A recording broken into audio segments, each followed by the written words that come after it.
नमस्कार, कैसे हैं आप? परमात्मा आपको खुश रखे। आज मैं उन युवाओं के लिए ये वीडियो लेकर आई हूँ जो बहुत मेहनत कर रहे हैं अपनी मनचाही नौकरी पाने के लिए।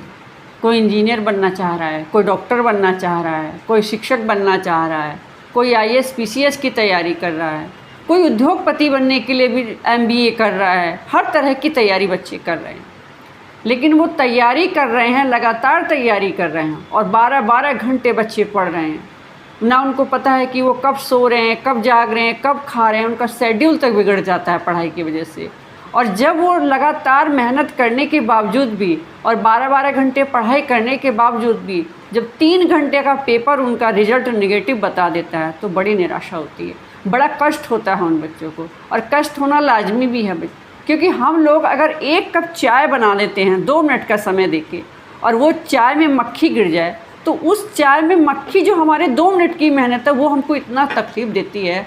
तो जो बच्चे दिन रात लगे हुए हैं अपनी उस मुकाम तक पहुंचने के लिए, जो उन्होंने सपना संजोया है अपने जीवन में कुछ बनने का, उस पद तक पहुंचने का, तो कितनी तकलीफ़ होती होगी। ये तकलीफ़ की बात है ही। तो आज मैं उन युवाओं से कहना चाहती हूँ कि अब आप निराश मत होइए। मैं आपकी निराशा को दूर करने के लिए खास उपाय आप लोगों के लिए लाई हूँ। तो निराश होना छोड़कर आप मेरे बताए इन उपाय को करिएगा, आपको ज़रूर सफलता मिलेगी। लेकिन हाँ, मैं इससे पहले आपको एक चीज़ बता दूँ कि जब हम कोई भी उपाय अपने किसी खास चीज़ के लिए करते हैं, ऐसे तो हम रोज़ पूजा नॉर्मल करते ही हैं, भगवान के घर में दिया जलाते हैं, आरती करते हैं, वो कोई बात नहीं। लेकिन जब हम किसी मकसद को लेके कोई ठान लेते हैं, कोई संकल्प लेते हैं, तो जो संकल्प लेते समय हम पूजा ठाने हैं मन में कि हमको इतने दिन तक ये करना है, तो उसको करने के लिए आपको एक निश्चित समय ज़रूरी होता है।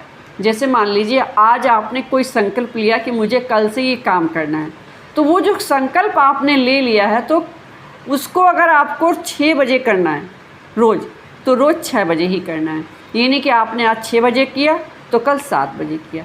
तो इसलिए पहले देख लीजिए कि आप किस समय कंफर्ट रहेंगे, कौन सा समय उचित है आपके करने के लिए, जिस समय आप कर पाएंगे इस काम को। तो चलिए मैं आपको ये कुछ उपाय बताऊंगी, लेकिन इससे पहले मैं आपसे कहूँगी कि आप मेरे चैनल को सब्सक्राइब ज़रूर कीजिएगा, क्योंकि मैं ऐसे ही युवाओं के लिए, ऐसे ही बच्चों के लिए, ऐसे ही लोगों के लिए उपाय लाती रहूँगी और वो उन उपायों को करके अपनी समस्याओं को जो बार बार उनके सामने आ रही हैं उनको दूर कर सकेंगे। तो चलिए चलते हैं उपायों की ओर।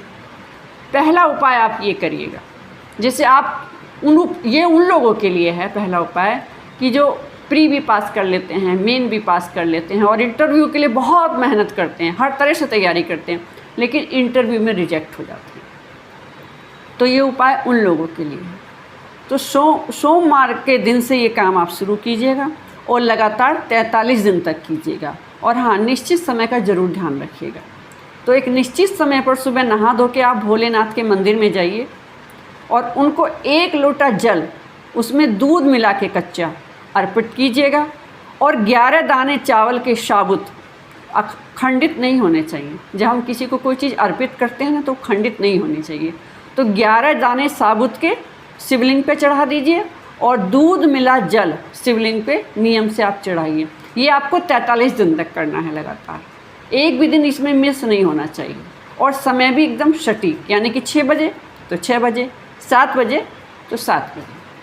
अब दूसरा उपाय उन लोगों के लिए है कि जो कहीं तक पहुंच ही नहीं पा रहे, यानी कि पहली सीढ़ी तक नहीं पहुंच पा रहे हैं, पहली सीढ़ी पे ही उनके कदम फिसल जा रहे हैं, वहीं असफल हो जा रहे हैं। तो ये उन लोगों के लिए उपाय है। तो आपको करना क्या है कि आपको सोमवार के दिन से, ये भी काम आपको सोमवार के दिन से ही करना है और 43 डेज़ कंटिन्यूसली 43 डेज़ ज़रूर करना है। तो आप सोमवार के दिन जाइए सुबह नहा धो के और किसी पीपल के पेड़ से एक साफ पत्ता तोड़ लाइए। पत्ता खंडित नहीं होना चाहिए। पत्ते को तोड़ लाइए साफ जल से और फिर गंगा जल से धो के उसको सामने किसी प्लेट में रख के पूजा घर के बैठ जाइए और 11 बार गायत्री मंत्र से उसको अभिमंत्रित कीजिए। मंत्र को किस तरह से बोलना है आपको, अगर आपको आता है तो कोई बात नहीं, फिर भी मैं आपको एक बार बता देती हूँ। मंत्र बोलना है और इस एकदम मंत्र बोलते समय आपको एक चीज़ का ध्यान रखना है। जब आप मंत्र बोल रहे हैं तो आंख बंद करके मंत्र बोलिएगा और आपको ऐसा महसूस होना चाहिए कि सामने आपके भोले बाबा बैठे हुए हैं। और वो आपकी बात को सुन रहे हैं। तो मन में आप एक भाव लाइए कि हे भोले बाबा, आप मुझे सुन रहे हैं और मेरे मन में ये व्यथा है, मेरी इस व्यथा को दूर कीजिए, मैं ये चाहता हूँ, मेरी ये चाहत पूरी हो जाए या चाहती हूँ। जो भी बच्चा है, बच्ची है, ऐसा बोलिए। तो मंत्र कैसे बोलना है आपको? मंत्र बोलना है ओम भूर्भुवस्सुः तत्सवितुर्वरेण्यं भर्गो देवस्य धीमहि धियो यो न प्रचोदयात्। इस तरह से आपको 11 बार मंत्र बोलने हैं और फिर उस पत्ते को उठा के माथे से लगा के पूजा घर में भोले बाबा के चरणों में रख देना। फिर अगले दिन आप उसे निश्चित समय पर नहाइए धोइए और फिर उसके सामने उस पत्ते को मस्तिष्क पे लगा के फिर यही मंत्र 11 बार दोहराइए। ऐसा आपको 43 डेज करना है। लेकिन जब अगला सोमवार आएगा, यानी 1 हफ्ता बीत गया, तो पुराने पत्ते को उठा के ले जाइए वहाँ से, उसको पीपल के पेड़ के नीचे कहीं किसी पत्थर से या वहाँ मट्टी पड़ी हो उससे दबा दीजिएगा और नया पत्ता तोड़ लाइएगा। फिर उस नए पत्ते को उसी तरह साफ जल से धोइएगा, फिर गंगा जल से धोइएगा और उसके धोने के बाद फिर उसी तरह प्लेट में रख को उसको भोले बाबा के चरणों में रख के अपने घर के मंदिर में उसको इसी तरह अभिमंत्रित कीजिएगा 11 बार गायत्री मंत्र से। ऐसा आपको हर सोमवार करना है। और जब 43 डे हो जाएंगे कंप्लीट, तो जो पत्ता रखे हैं आप, वो लास्ट वाला पत्ता भी जाके पीपल के पेड़ की जड़ में रख दीजिएगा। 43 डेज ही आपको करना है और समय से करना है। सुबह 6 बजे तो 6 बजे, 7 बजे तो 7 बजे। टाइम का खास ख्याल रखिएगा। एक और बता दे रही हूँ उपाय इसके लिए मैं, वो कोई भी कर सकता है, सब बच्चे कर सकते हैं जो बार बार असफल हो रहे हैं। आपको क्या करना है कि भोले बाबा के मंदिर में जाना है और पूजा करनी है। उसके बाद पूजा करने के बाद अगर है, संभव है, तो आपके आसपास कोई कुआं जिसमें पानी हो, तो पहले तो आप भोले बाबा को 1 लोटा जल चढ़ा दीजिए। उसके बाद 2 चम्मच कच्चा दूध हो सके तो उस कुएं में डाल दीजिए।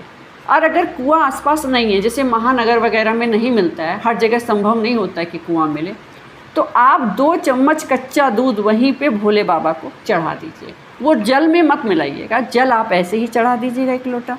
फिर उसके बाद अगर कुआं है तो कुएं में डाल दीजिएगा और नहीं है तो कोई बात नहीं, आप भोले बाबा को ही चढ़ा दीजिए। एक और उपाय बताते हैं। शाम के समय, ये भी आपको सोमवार से शुरू करना है और ये भी आपको 43 डेज ही करना है। जो बिल्व वृक्ष होता है ना दोस्तों, जो बेल का जूस हम पीते हैं गर्मी में, उसी को बिल्व वृक्ष कहते हैं। तो बिल्व वृक्ष के नीचे गाय के देसी घी का दीपक आपको एक निश्चित समय पे 43 डेज जलाना है और अपनी मनोकामना वहीं पे उस वृक्ष से कह के, क्योंकि हर वृक्ष में ना भगवान बसते हैं, हर वृक्ष में भगवान बसते हैं। और बिल्व वृक्ष में कहते हैं माँ लक्ष्मी का वास होता है।